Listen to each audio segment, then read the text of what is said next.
Well, welcome. It's been quite a while since I've published anything. I think the last time was probably September of 2019. And for those of you who have been watching my channel, firstly, thank you that you have done so. And secondly, sorry that I haven't published for so long, but this past 9 months or so I have been completing my degree in applied theology, and that's been really hard work, and it has basically meant that since last September I've only actually been able to get out and about to go and camp and do a photo trip on one occasion, and that was in January, and I simply haven't had time since then to get on top of the footage and to make a video from it. So I finally managed to do that. I've completed my degree and I now have a little bit of time on my hands for a while. So I'm catching up with some of the footage that I have. And what you're about to see was shot before the pandemic and COVID-19 and lockdown and all of that kind of stuff. So it's really quite strange looking back at this just from January, before all of that hit us, and it just reminds me of how much actually I miss being out there. I just can't wait to get back up onto the moors, whether it be Dartmoor or up in the Peak District or up in the mountains in the Lake District. I really just want to get out and about. I want to go and put my tent up somewhere and spend a night out in the open. I just love that, and I can't wait to be able to do that again without the stress of assignments and deadlines and all of that kind of stuff. It just seems a little bit ironic that now that I actually have the time to do that, I'm not able to. But anyway, I am kind of back, and to the extent that I'm able to over this summer, I'll do some more trips if that turns out to be possible. If it's not, then I may resort to just going through some of my back catalogue, so to speak, and see what I can make of some of the unused footage that I have from the past. Maybe recall a few memories, and perhaps even do a little bit of one or two tutorials on some of the photographs and things that I've taken. So, good to see you.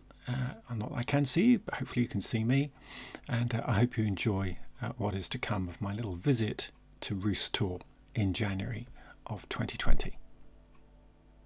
Welcome back to Dartmoor, and I've been away for a while studying, and so today though I've managed to get a little bit ahead with my assignments and decided that I would take a break for a day or so, just a little overnighter, back at one of my favourite haunts near Merivale. So tonight I'm going to make my way up this hill up to Roos Tor, which is only about 1.5 miles or so away from here. It's a little bit of a climb, but not too bad. I'm hoping it'll be fairly quiet. It's really mild. It's a beautiful day. I do like winter camps. Unfortunately, it's a full moon tonight, so I haven't brought my Nikon gear to do any astrophotography because really the light is just going to be, the moonlight will just be too strong even if we have clear skies. So I'm just going to concentrate on having a nice relaxing time. I'm going to finish a little bit of lunch here and then I will make my way up the hill. And I'll speak to you guys a little bit later. Bye for now.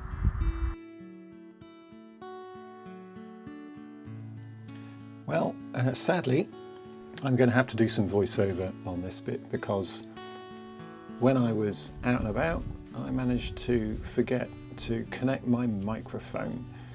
And so although I was wearing it, it wasn't doing any good at all. So I hope you'll put up with some voiceover. So I was here back in about September of last year, and in this video I'm actually visiting Dartmoor in early January, and it's winter. We've got these beautiful fresh blue skies. It's about 9 degrees centigrade, and I've just got a relatively short climb of about 400 feet or so, and about 1 mile and a bit, 1.25 miles maybe 1.5 miles, to get to my camping site, so nothing too strenuous on this particular day.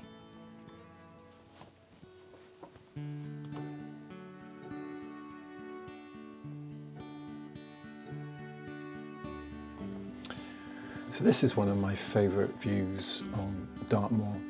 Just come up from Merivale and the car park and reached Middle Staple Tor, and just as you crest this tor, you get this view into the distance, this long view into the distance of Great Staple Tor ahead. And it's like this natural battlement on the horizon. It's just the most amazing view.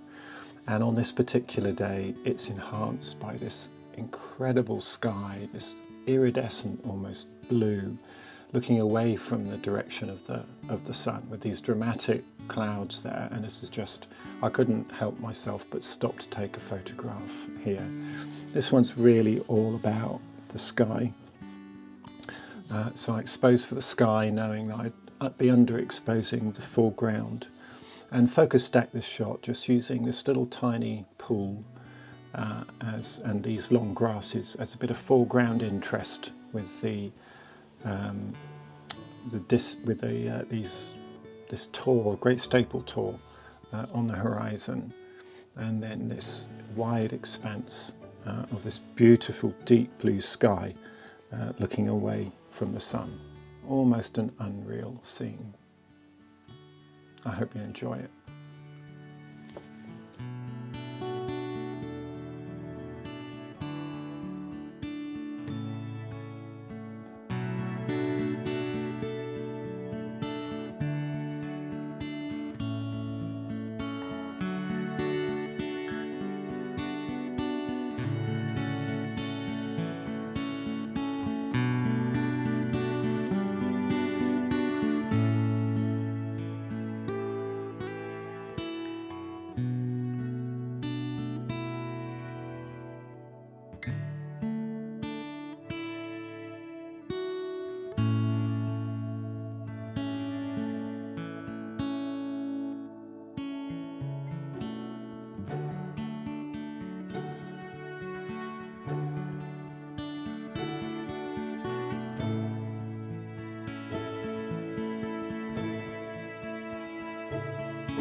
So this is future Nigel here once again, and I just thought I'd break into this video here because I was here on on Middle Staple Tor, taking these pictures towards Great Staple Tor.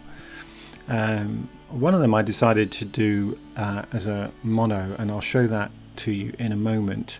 Now, from where I am, Great Staple Tor is something like about 450 metres away, 470 metres, something like that. It's quite a while, quite a distance, almost half a kilometre.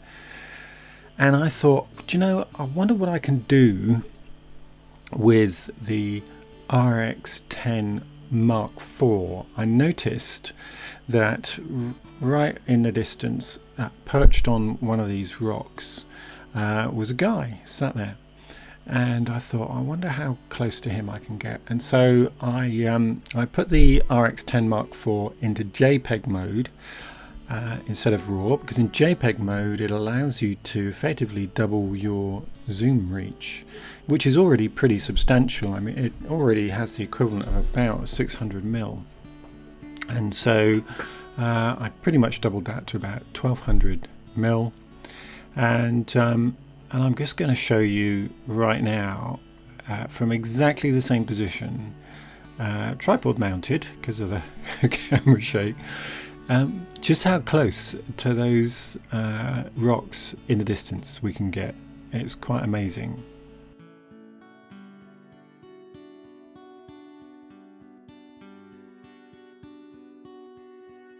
Well, very annoyingly, my GoPro has decided that it's going to only record me for about 7 or 9 seconds or so at a time, which isn't very helpful.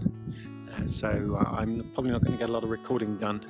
I'll do a little bit if I can with the iPhone, but I can't connect a microphone to that because, of course, I don't have a microphone socket, a 3mm socket on it anymore, and I haven't got my adapter with me, I don't think. I'll have to check. And we're getting a bit too near to sunset to start mucking around with other options right now. So hopefully I'm in view. I'm torn whether I shoot the sunset tonight or moonrise. Moonrise will be happening in that direction, and sunset will be happening in that direction, in direct opposites. Indirect opposites. And so I'm a little bit torn as to which way to face right now. And so I'm probably going to be a little bit greedy and see if I can't do a bit of both. Well, I have worked out that the moon will rise approximately over there, and I'll show you a little picture of photo pills, and that from this position I'll have a good view of it coming up over the horizon. And from this position I can also get a view of Staple Tor with this composition for sunset. So this spot gives me potentially a reasonable composition, looking both ways. The sunset sadly has just turned kind of grey over there, so we're not going to get the colour, I'm afraid. But over the other side there is the moon, and just zoom in a little bit closer. This is an iPhone, so we're not going to get great resolution, but there we go, the moon rising directly opposite, and there is a bit of pink tinge to it. I wouldn't call it a blood red moon. So sunset was a bit of a disappointment. It just kind of went gradually greyer, really. Okay, I just want to explain a little bit regarding my battery problem. Now, so this is the GoPro. This is the GoPro Hero 7, and the batteries that it takes by default are these things.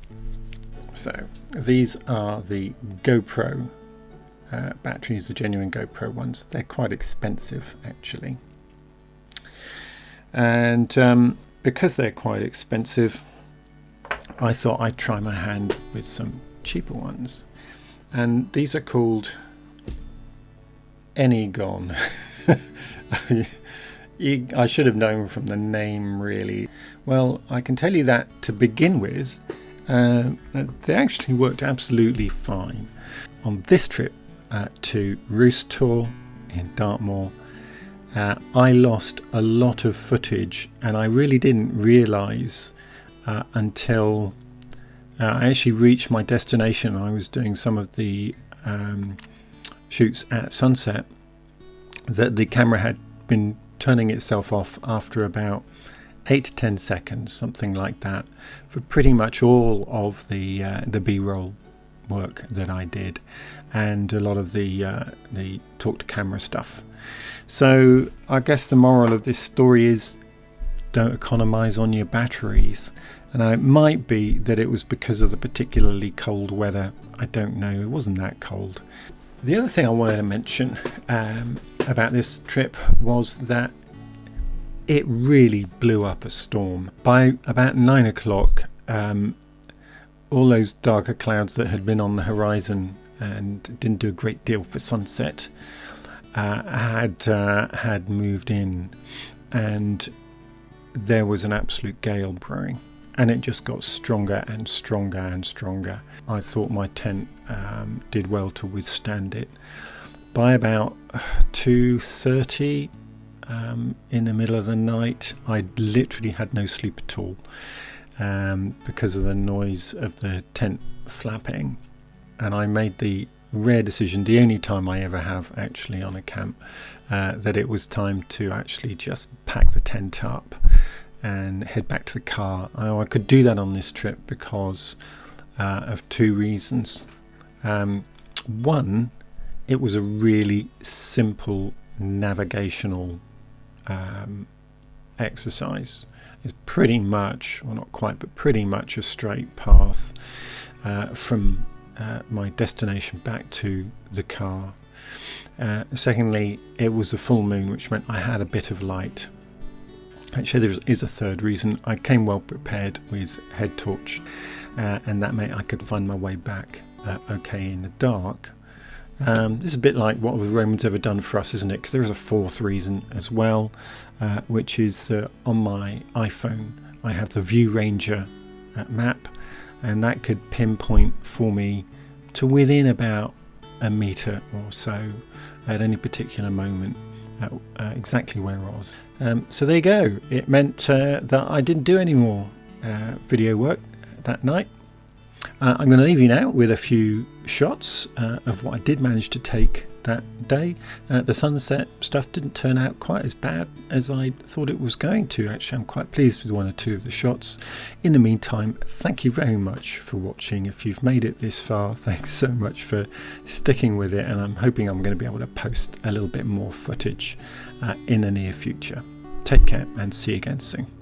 Bye for now.